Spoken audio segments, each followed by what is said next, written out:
Back in 2008, Stronghold fans experienced medieval warfare without limits, thanks to Stronghold Crusader Extreme. Hundreds, sometimes even thousands of troops clashed in chaotic large-scale battles, pushing both strategy and large-scale economic management to their limits. It was ambitious, intense, and above all pure adrenaline. Stronghold Crusader, but with bigger armies and god powers. What's not to love? Fast forward to today, and the scale of Stronghold games has noticeably shrunk. The future. Unbelievable. I gotta check this out, Doc.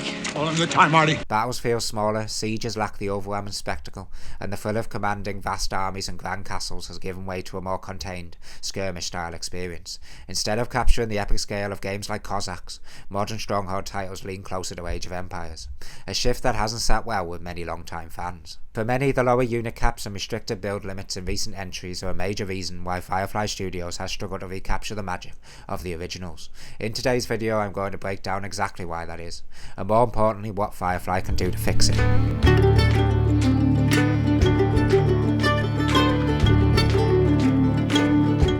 The original Stronghold and Crusader thrived on their scale.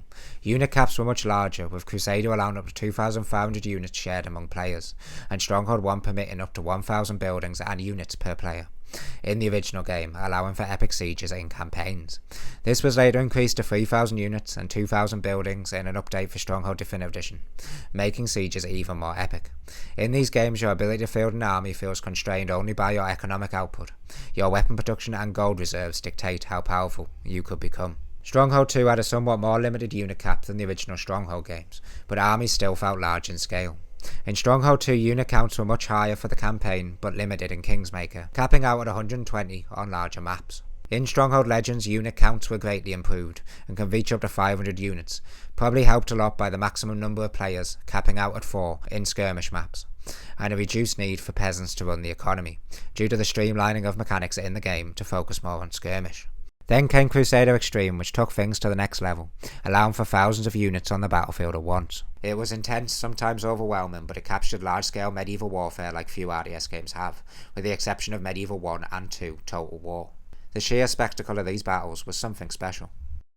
Then came the newer entries, Stronghold 3, Crusader 2 and Warlords, and with them unit limits became a frustrating reality. Suddenly you weren't leading grand medieval armies, you were commanding much smaller skirmishing forces. In Crusader 2 and Warlords, units capped out at around 1,000 for all players, a big drop from Stronghold 1 and Crusader. And in Stronghold 3, the cap is similar to that seen in Kingsmaker in Stronghold 2, with the campaign never feeling like it gets up to the scale of that seen in Stronghold 2's campaign. While these numbers can be tweaked in the game bio for single player, multiplayer battles remain strictly limited. The more players in a match, the smaller the unit cap, making 8-player battles feel severely restricted. So why did Firefly Studios move in this direction?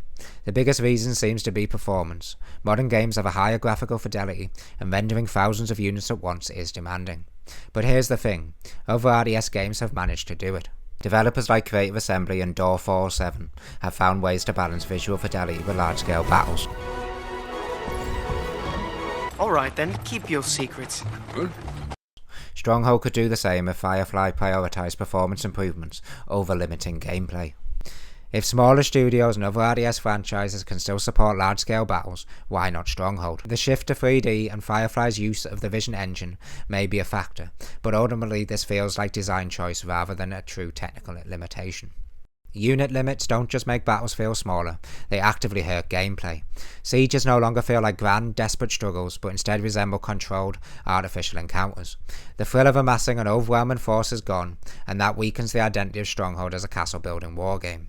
In Stronghold, I want to see massive Cossack-style battles, siege weapons raining down devastation, castles crumbling, and waves of soldiers storming the gates. These are some of the greatest moments in siege warfare, and they deserve to be properly realised again in the Stronghold series. But with modern Stronghold games, that large-scale warfare just isn't there anymore.